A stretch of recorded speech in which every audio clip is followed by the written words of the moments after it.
Hello दोस्तों, मैं हूं आपका दोस्त एडवोकेट शिवेंद्र प्रताप सिंह। आज हम आपको बताएंगे 498A या वर्तमान समय में धारा 85 बीएनएस की एफआईआर हो जाए और पति पक्ष हैरान है, परेशान है, मुझे करना क्या चाहिए।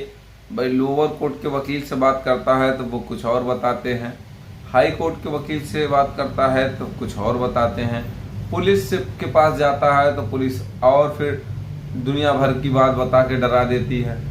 तो कुछ लोग ऐसे भी होते हैं जिनके समझ में नहीं आता है कि मुझे करना क्या है। उनका पैसा कोर्ट में भी बर्बाद हो रहा होता है, पुलिस थाने में भी बर्बाद हो रहा होता है। अब सवाल इस बात का है कि कौन से पैसे का इस्तेमाल कहाँ करना उचित है, ये जानना बहुत ही ज़्यादा जरूरी है। दूसरी बात ये कि 498A जैसे मामले में, पति पत्नी जैसे मामले में आपको कहाँ तक क्या दिक्कत हो सकती है, जब यह आप जानेंगे तो आप किसी की भी बात नहीं सुनोगे। देखो, जब कभी कोई बात ना समझ में आए तो आप सीधा गूगल कर लो। आपको धारा आपकी मालूम है कि आपके केस में, आपके एफआईआर में क्या लगी है। पुराने कानून के हिसाब से अगर धाराएं लगी हैं 498A, 323, 504, 506, 406 आईपीसी, 3/4 डीपी एक्ट, इतनी ही धाराएं लगी हैं। अब नए कानून के हिसाब से है तो धारा 85 है, धारा 74 है, धारा 351 सब सेक्शन 2 है, 351 सब सेक्शन 3 है, 352 है और बीएनएस 3/4 डीपी एक्ट, इतनी ही धाराएं लगी होती हैं। इसके अलावा अगर धाराएं हैं तो उस पर नेक्स्ट वीडियो में बना दूंगा, उसको आप देख लीजिएगा। अब जब इतनी ही धाराएं हैं तो सभी धाराओं को आप गूगल करेंगे तो 7 साल से सब में कम की सजा है। किसी में 6 महीने, किसी में 1.5 साल, 2 साल, 3 साल से अधिक सजा किसी में नहीं है। तो आपको मैं बता दूं, अगर ध्यान रखें, ये हर केस के लिए, हर धारा के लिए ये बात है।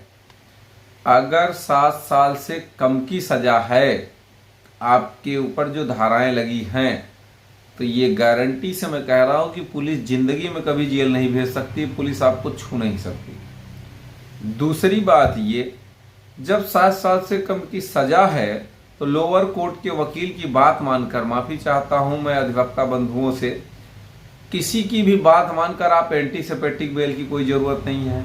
क्योंकि आपको देखिए, एंटीसिपेटिक बेल का प्रोविजन किस लिए है, जब आपको गिरफ्तारी का डर हो, गिरफ्तारी की शंका बनी हो आपके ऊपर, गिरफ्तारी की तलवार लटक रही हो, तब आपको एंटीसिपेटिक बेल फाइल करनी चाहिए। और जब 7 साल से कम की सजा है, आप गिरफ्तार होंगे नहीं, तो एंटीसिपेटिक बेल का कोई मतलब नहीं है।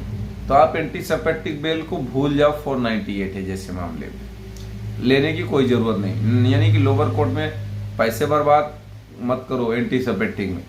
अब तीसरी बात ये कि आप पुलिस को भी पैसे मत दो। मैंने बताया कि 7 साल से कम की सजा है। Arnesh Kumar versus state of Bihar के मामले में माननीय सर्वोच्च न्यायालय ने कह दिया है कि कोई गिरफ्तारी नहीं। तो जब कोई गिरफ्तारी नहीं है तो 1 रुपये किसी पुलिस वाले को मत दो। चौथी बात ये, अब सवाल यह है कि हाई कोर्ट आना चाहिए कि नहीं।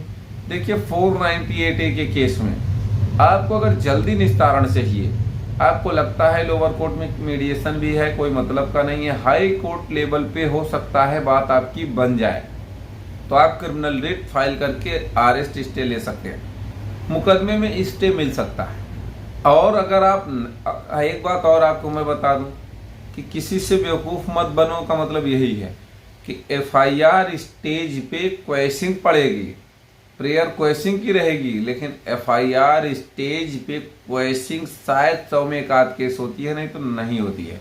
उसमें भी कुछ ग्राउंड्स होते हैं, कुछ कारण होते हैं समझौते वगैरह का, तब होता है। अदरवाइज आपके ऊपर फर्जी केस लगाया गया हो, आपके पास 1000 सबूत हो, तो एफआईआर स्टेज पे एफआईआर क्वेश्चन मुश्किल है। स्टे मिल जाएगा, मीडिएशन हो जाएगा, मीडिएशन अगर सफल होता है तो क्वेश्चन हो जाएगी। अदर कोई भी ग्राउंड्स लगे हैं तो मैं बात नहीं कर रहा हूँ, क्वेश्चन हो सकती है। लेकिन अब अगर यहाँ आना है एफआईआर के बाद हाई कोर्ट, तो आ सकते हैं, या फिर चार्जशीट सबमिट होने दीजिए। आपको गिरफ्तारी का कोई डर नहीं, कहीं 1 रुपये पैसा बर्बाद करने की जरूरत नहीं। जब थाने पे बुलाया जाए, दरोगा बुलाए, चले जाओ। कोई डरने की भी बात नहीं, जो अपना बयान देना है दे दो, जो डॉक्यूमेंट देने हैं वो दे दो। डॉक्यूमेंट कोई लगाता नहीं है, आपके डॉक्यूमेंट तो दरोगा छुएगा नहीं, ले लेगा कूड़े में चला जाएगा, लेकिन आप देखोगे चार्जशीट में आपकी कोई बात लिखी नहीं जाएगी। एक एक बात जो मैं बता रहा हूँ आप दिमाग में रख लो, और जिसकी चार्जशीट लग गई हो जाकर देख लो, या आपकी लगेगी उसमें भी देख लेना। दुनिया भर के सबूत दे दिए, पैसा भी दे दिए कि साहब मेरा इस तरह से काम कर दो, ये कर दो, वो कर दो, लेकिन उसका कोई बेनिफिट नहीं मिलेगा। तो इसलिए कहीं भी फालतू के पैसे बर्बाद करने की, चार्जशीट लग जाए तो हाई कोर्ट जरूर आए, वहां पे मामला बहुत अच्छा बनता है, क्वेश भी हो जाता है, प्रोसीडिंग स्टे भी हो जाता है, वगैरह वगैरह। उस पर मैंने वीडियो भी डाली है। अगर कोई सवाल शेष रह गया है तो स्क्रीन पे चल रहे नंबर पर फोन करके भी आप जानकारी ले सकते हैं। उम्मीद करता हूँ, आशा करता हूँ आज का यह वीडियो आपको बेहद पसंद आया होगा। अगर वीडियो पसंद आए तो वीडियो को लाइक करें, शेयर करें। YouTube channel CBN high court को जरूर सब्सक्राइब करें।